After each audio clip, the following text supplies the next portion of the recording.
Hey guys, if you're all caught up with Black Box Down, then you should check out the new episodes of my other podcast, Good Morning from Hell.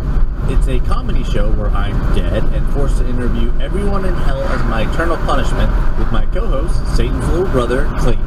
Every episode has a different guest ranging from Napoleon to Santa Claus, the Beatles, Bloody Mary, and even Voldemort. The best thing is you can jump right in and start listening from any episode, so do yourself a favor and find out what the afterlife is like. Just search for Good Morning from Hell wherever you listen to podcasts, or check the link in the description. Thanks! All turbine and piston aircraft with 4 or more engines to have cockpit voice recorders by March 1st, 1967. And as of 2008, it's an FAA requirement that the CVR recording duration is a minimum of 2 hours. Following the NTSB recommendation, it should be increased from its previously mandated 30-minute duration.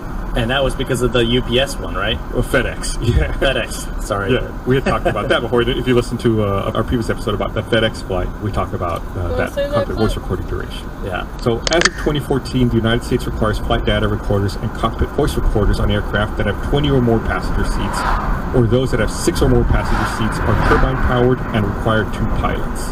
So black boxes are required everywhere now. So if something does happen, we can see exactly what happened and learn from it. And in addition, there are some other rules that were implemented as a result of all of this. Now it's mandated that planes should have enough fuel to go to another airport if they can't make their destination.